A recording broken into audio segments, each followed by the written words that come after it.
Repakol, kung bago ka lang dito sa channel ko, ako nga pala si Kuya Totoy. Nagbabasa ako ng mga horror stories at mga dark histories dito sa aking channel. Kung gusto mo ng mga ganong content, don't forget to subscribe at i-click mo na ang notification bell para updated ka every time na mag-a-upload ako. Simulan na natin ang kwentuhan ngayong araw. Tama na. Hindi na maganda to. Hindi na maganda tong nangyayari. Itigil na natin to.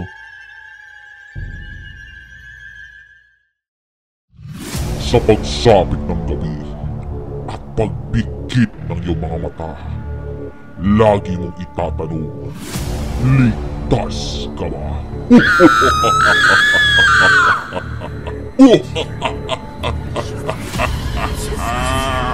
Kilaw, The Pinoy Horror Stories.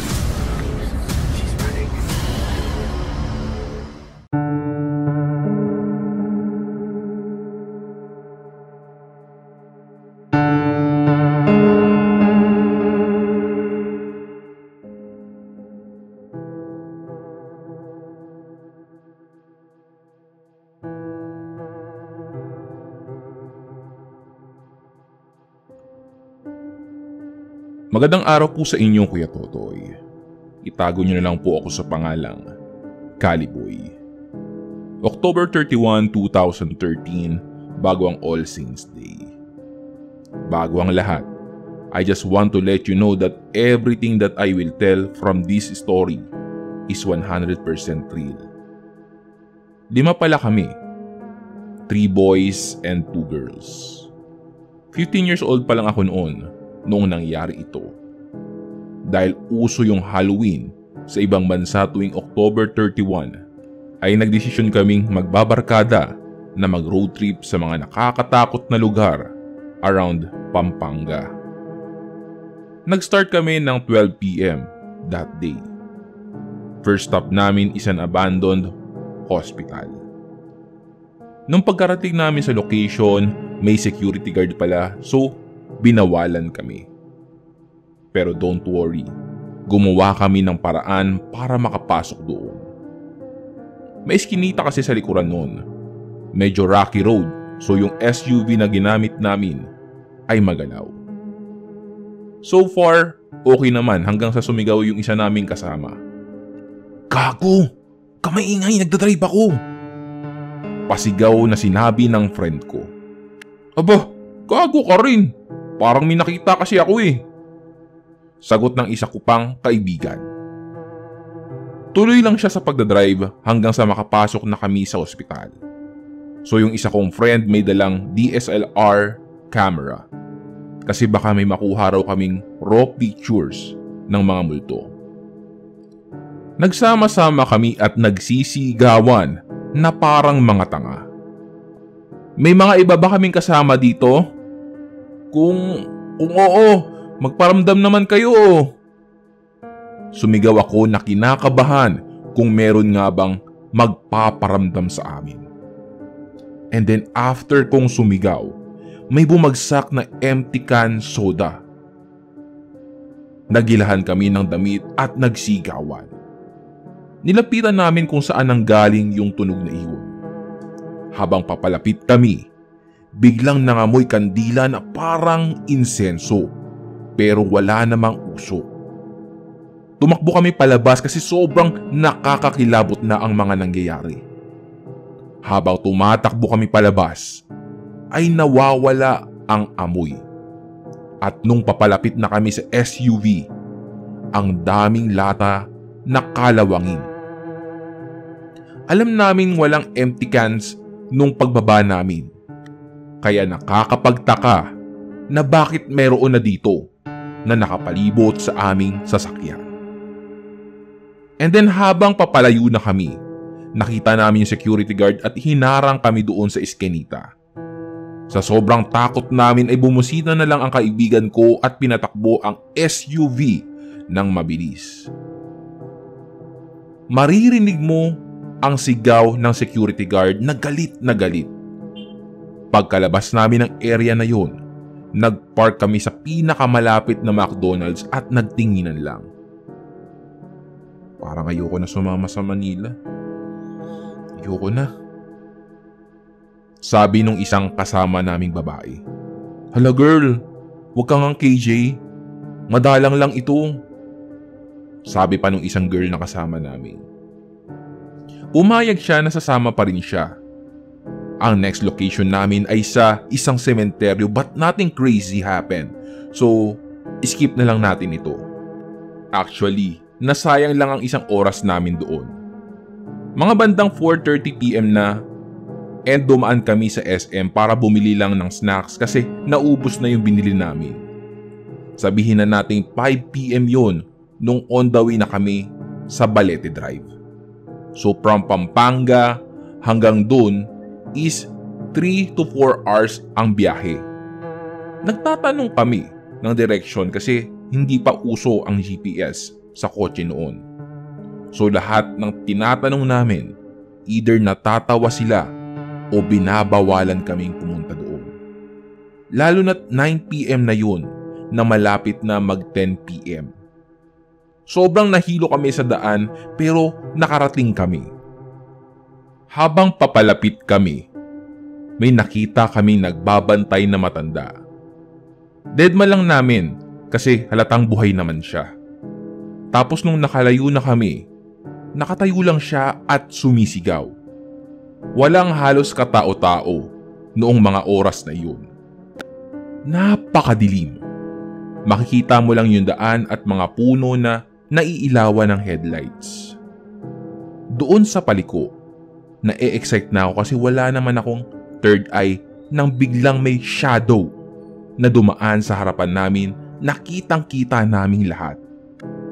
Napapreno bigla ang kaibigan ko. By the way, nasa front seat ako at ang tatlo naman naming kasamahan ay nasa likuran. Nakita niyo yun? Tanong ng nagdadrive kong kaibigan. Oo, pero parang tulog yata tong si Ashley. Di ba nagsasalita pa lang siya? Tanong ko. Baliw, kanina patulog yan. Matutulog na nga lang daw kasi siya. Na-trauma siya kanina dun sa abandoned hospital eh. Sabi nung isa kong kaibigang babae. Ha? Naririnig ko siyang kumakanta ngayon lang. Gisingin mo nga. Sabi ng friend kong nagdadrive. Gumising na siya at nakahinto pa rin kami sa kalagitnaan ng Balete Drive. At nagtataka pa rin ako kasi naririnig ko talaga ang boses niya. Nakakatakot, pero dinedma ko na lang. Nagmaniobra ang kaibigan ko at numiko at nagdrive pabalik. Ayoko na guys. Itigil na natin tong kalokohan na to. Ngayon ko lang napansin na hindi pala si Ashley yung kumakanta kanina. Tama na. Hindi na maganda to. Hindi na maganda tong nangyayari. Itigil na natin to. Sabi ng nagdadrive kong kaibigan.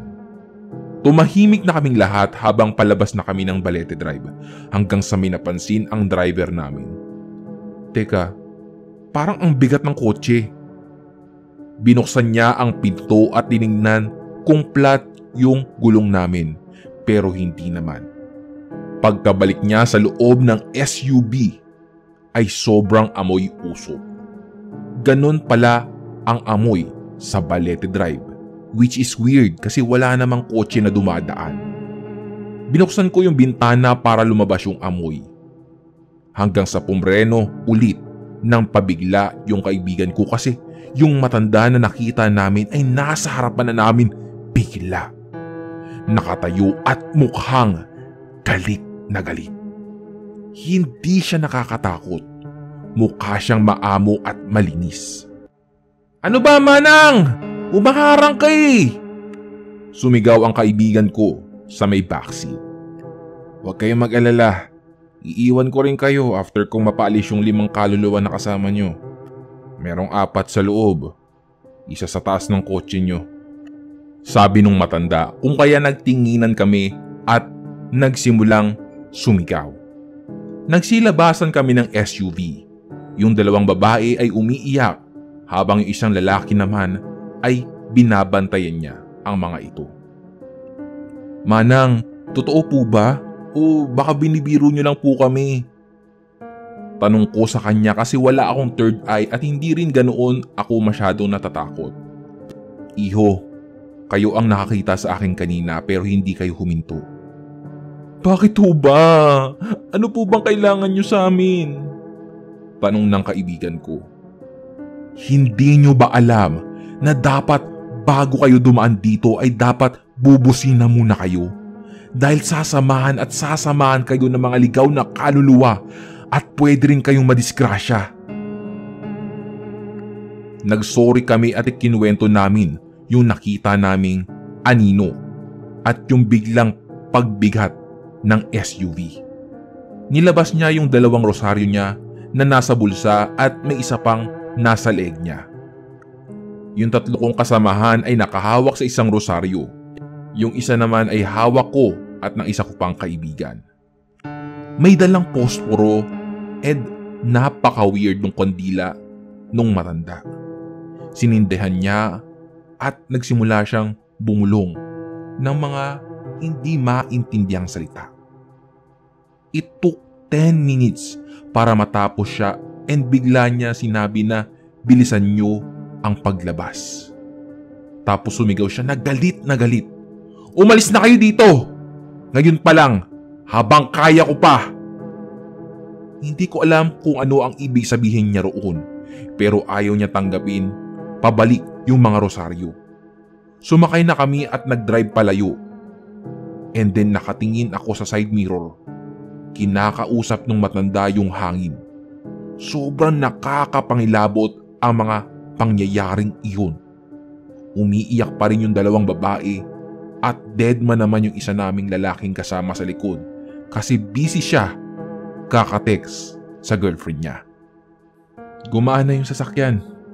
Mukhang natulungan nga yata tayo ni Manang. Utang natin yung buhay natin sa kanya. Sabi nung kaibigan kong nagdadrive. Sobrang putla ng mukha niya at medyo naluluha. Umiiyak ka? Tanong ko. Pero hindi siya sumagot hanggang sa papalapit na kami sa entrance ng Balete Drive. Pumreno siya at nagsusorry siya habang umiiyak. Tapos ako naman ay naguguluhan dahil sobrang weird ng kinikilos niya. Nung nakalabas na kami ay bigla siyang nagsalita. Nawala na yung matanda. Alam ko, kanina pa, di ba? Sumagot ako. Wala ka kasing third eye eh. Pati si Carlos. Hindi mo ba nakita yung matanda na bigla na lang lumitaw sa harapan natin kaninang palabas tayo? Tanong niya. Huwag kang nananakot ng ganyan. Ayaw ko ng ganyan. Sagot ko. Hindi nga. Nalilito ako kung buhay ba siya o hindi. O kamukha niya lang. Nasa sayo pa rin ang mga rosaryo. Hinila ko yung bag sa likod at nung tiningnan ko kung nandoon pa ang mga rosaryo. Pero laking gulat ko, wala na ito. Doon ako nagsimulang kilabutan. Sumagot ako sa kanya. Wala na yung mga rosaryo. Tapos ngumiti siya na parang kinakabahan. Tapos sumigaw ng Ayoko na! Ayoko na! Ayoko na! Huwag na natin gawin ulit to.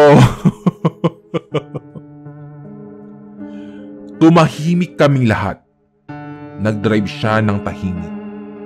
Walang kumikibo hanggang sa makarating kami ng Pampanga ulit. Mga bandang 1:00 na ng madaling araw, kami nakauwi. Noong ako na ang bababa, ay bumaba rin siya. Make sure na magdasal ka bago ka matulog. And last Halloween experience na natin yun. Ayoko nang ulitin to. Ayoko na talaga. Ayoko na talaga. And then kinutungan niya ako and nagtawanan kami. Umalis na sila. Pagkapasok ko ay naabutan kong gising pa si Mami. Anak, saan ka ba galing? Kanina pa ako hindi mapakali. Hindi ako makatulog. Feeling ko may nangyaring masama sa'yo. Mami naman, wala no.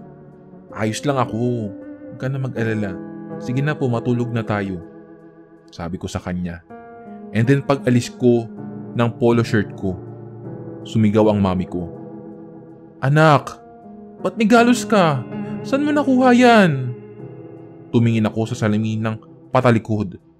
Then nakita ko yung malaking galos sa likuran ko. Kinuwento ko lahat kay mami yung mga nangyari. And sobrang galit na galit siya na nag-aalala. Kinaumagahan, around 7 a.m. Pumunta kami ng sementeryo sa may San Fernando. Yung mga friend ko, may message. Si Ashley daw ay nasa ospital. Sobrang sakit ng tiyan nang walang dahilan. At yung tatlo naman ay may galos din. Pero yung iba, hindi sa likod. Yung driver, sa braso at paa. Si Carlos sa daliri, pero maliit lang. At yung isa namang babae, yung galos niya malapit sa baba ng boobs niya. And after a week, nagkita-kita ulit kami para pag-usapan ang lahat. Pinag-usapan namin na hindi na namin ulit gagawin yung road trip na ginawa namin. Sobrang nakakapangilabot lahat ng nangyari hanggang ngayon. May mga galos pa rin kami magpahanggang ngayon pero nagsisimula na itong gumaling. May mga pagkakataon na napapanaginipan ko yung matanda at ang Balete Drive. Pero yun yung reason kung bakit ako napalapit kay God. Kasi kapag hindi ako nagdadasal bago matulog, ay malaki ang tsansa na mapapanaginipan ko ulit iyon. Hanggang ngayon ay may communication pa rin kaming 5. Although yung iba sa amin ay nasa ibang bansa na. Kasama ako. Pero dahil sa pangyayaring iyon ay mas lalong pinatibay nito ang aming pagkakaibigan. Kaya kung ikaw ay nagbabalak dumaan sa Balete Drive, lagi kang bubusina sa kanila. Inyong napakinggan ang tampok nating kwentong katatakutan ngayong araw dito sa Kilabot Pinoy Horror Stories. Kung ikaw mismo ay mayroong nakakapanindig balahibong kwento, maaari mo yang ipadala sa aming Facebook page. I-search lang ang Kilabot Pinoy Horror Stories. O pwede rin sa pamamagitan ng email sa kilabotstories2021@gmail.com.